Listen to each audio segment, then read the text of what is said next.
Les Acteurs de la Transformation, le podcast des acteurs qui façonnent l'entreprise de demain. Un nouveau rendez-vous qui donne la parole aux dirigeants, présenté par Fanny Bourdin, une production Adéquancy. Bonjour à toutes et à tous, je suis ravie de vous retrouver pour ce nouveau numéro des Acteurs de la Transformation.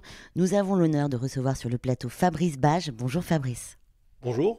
Nous allons parler du rôle d'un directeur général de transition, mais d'abord, est-ce que vous pourriez nous expliquer votre parcours ? Alors si on commence par le début, je suis diplômé de Neoma Business School à Reims, et la particularité c'est que je suis parti directement à l'étranger, en Asie, à la fin de mes études. Et quand j'arrive en Chine, c'est encore un peu l'aventure, quoi. On visite les usines en empruntant des chemins de terre. On n'a même pas le droit d'avoir des devises quand on est en Chine. C'est encore très particulier. Vous êtes resté combien de temps ? Je suis resté 8 ans en fait. Ah quand même. À la fois en Australie, à Hong Kong et à Shanghai. Donc vous parlez chinois couramment. J'ai tendance à oublier en fait. Quelle a été votre dernière mission ? Alors la dernière mission, effectivement, donc, je suis positionné comme manager de transition. Je suis spécialisé dans le retournement, la transformation et le développement omnicanal d'acteurs B2C, de retailers. Et c'est dans ce cadre-là que j'ai fait la dernière mission. Je suis arrivé en tant que PDG d'ailleurs, avec le mandat chez Troc de Lille. Donc Troc de Lille, c'est le leader historique du marché de l'occasion. Et quand je suis arrivé, l'entreprise perdait de l'argent. Son parc venait d'être divisé par deux. Ils avaient perdu 100 magasins dans les 4 ans qui ont précédé mon arrivée.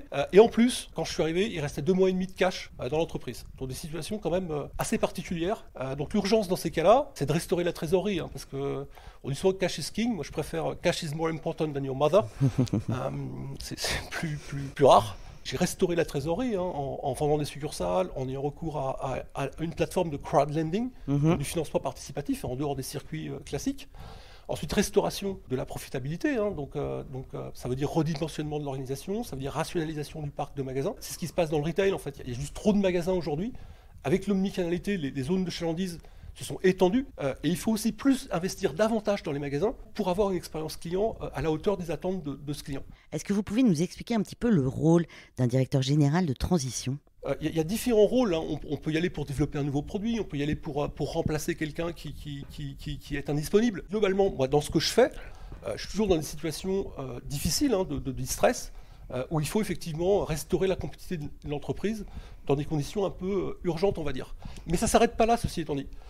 Une fois que la trésorerie est restaurée, une fois que la rentabilité est retrouvée, derrière, il faut pérenniser le développement et valoriser l'entreprise dans la durée. Et là, ce que j'ai fait, j'ai repositionné l'entreprise avec une proposition de valeur exclusive autour de services à forte valeur ajoutée. Si vous venez chez Troc, nous, on estime à domicile, on vide votre maison, on fait tout en fait, on prend 40%, mais derrière, il y a du vrai service. Derrière, transformation digitale, le nouveau site web qu'on a développé en 9 mois, outils du digital en magasin, on va peut-être en reparler, c'est les outils digitaux qui sont utilisés en magasin. Typiquement, c'est une tablette. Voilà, l'image qu'on en a, c'est une tablette. Et derrière, relance de l'expansion. Et là, on a recruté une douzaine de franchisés en un peu moins d'un an. C'est-à-dire qu'il y a vraiment ce travail de restructuration. Mais derrière, la restructuration, ça ne sert à rien si on ne redéveloppe pas et on ne pérennise pas l'entreprise. Mais d'après vous, quels sont les prérequis pour faire face correctement justement à une situation de transition ? Il y a déjà des prérequis, on va dire professionnels.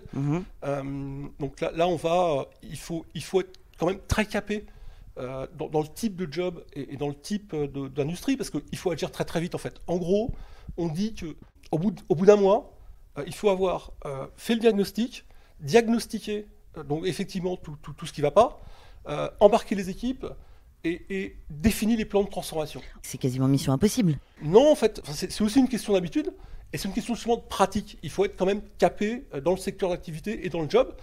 Il faut avoir de la réactivité, il faut avoir sens du leadership parce que rien ne se fait sans les équipes. Donc, bien sûr. Donc il faut embarquer les équipes en moins d'un mois. C'est quand même, ça va vite, quoi. Et sur le plan perso, il faut quand même aimer le changement, quoi, parce que ça bouge régulièrement. Il faut quand même avoir un niveau de non-stress, on va dire, parce que tout change quand même rapidement. Il y a plein de surprises dans ce genre de situation. Et puis même quand on est hors mission, c'est pas la stabilité d'un CDI, quoi. Donc faut être quand même assez costaud mentalement pour se dire peut-être pendant 3 mois je ne vais pas bosser, puis je ne sais pas ce qui va m'arriver dans le 4e mois, quoi. Mais quelles sont les conditions du succès d'une transformation d'entreprise ? Comment on réussit ? Le plus important et très très loin, c'est d'embarquer les équipes en fait. Parce que rien ne se fait sans les équipes. Ça veut dire que on doit exploiter la data, Oui, on doit placer la logistique au centre des préoccupations. Oui, on doit réussir la bascule digitale. Mais globalement, rien ne se fait sans les équipes, quoi. Rien ne remplace l'humain. Voilà, rien ne remplace l'humain. Et on peut avoir les meilleurs systèmes du monde. Si les équipes derrière n'adhèrent pas, ça ne fonctionne pas. Et moi, dans la manière dont je fonctionne, en fait, on dit souvent que le DG est un chef d'orchestre. J'aime pas l'expression, je connais rien au rugby. Hein. Mais je préfère demi-de-mêlée parce que le demi-de-mêlée, il est auprès de ses équipes, au contact, sur le terrain. Et c'est ça, en fait, qu'on demande aujourd'hui à un DG, qui derrière doit embarquer ses équipes. Ce demi-de-mêlée, il a la vision, c'est lui qui va faire les bonnes ouvertures, mais derrière, c'est le collectif qui va aller marquer les essais, hein, qui va gagner le match. Et il faut aller vite. Il faut aller vite. Il y a un degré d'urgence où il faut aller beaucoup plus vite. Comment imaginez-vous le management de transition dans 5-10 ans? Selon vous, quel est le futur de ce métier? Alors, c'est assez marrant parce que je trouve, et j'espère que la tendance va vers plus de management de transition et plus de consulting. Ce qui se passe, c'est que les attentes du business, les mutations technologiques, les nouvelles formes de concurrence, tout ça, ça va de plus en plus vite. Donc il faut des expertises de plus en plus pointues. Et bien sûr. Et ces expertises, on ne va pas les trouver dans l'entreprise, forcément. Notamment dans les plus petites boîtes. Ça veut dire qu'on va avoir recours à des intervenants extérieurs, qui soient des consultants ou qui soient des managers de transition. On va avoir recours à ce type de profil. Donc c'est une sorte de plateformisation des RH en fait. Il va y avoir aussi de moins en moins de frontières entre le job de consultant et le job de manager de transition. Parce que le consultant il réfléchit à la stratégie, mais le manager de transition aussi. C'est la même chose, oui.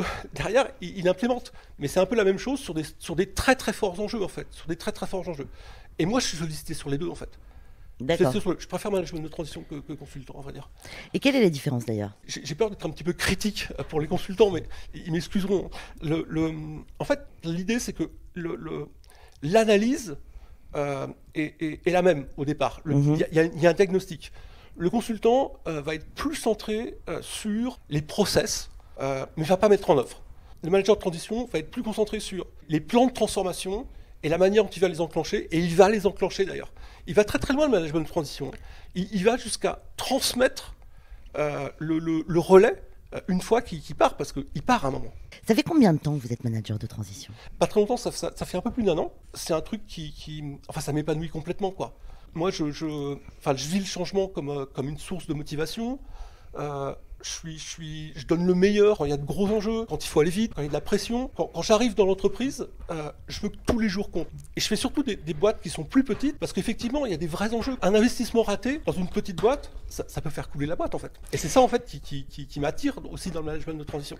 On va parler un peu digital maintenant. Quel est l'impact du digital sur les équipes terrain? Quand vous gérez des équipes terrain, comment ça se passe? Il est spectaculaire, en fait.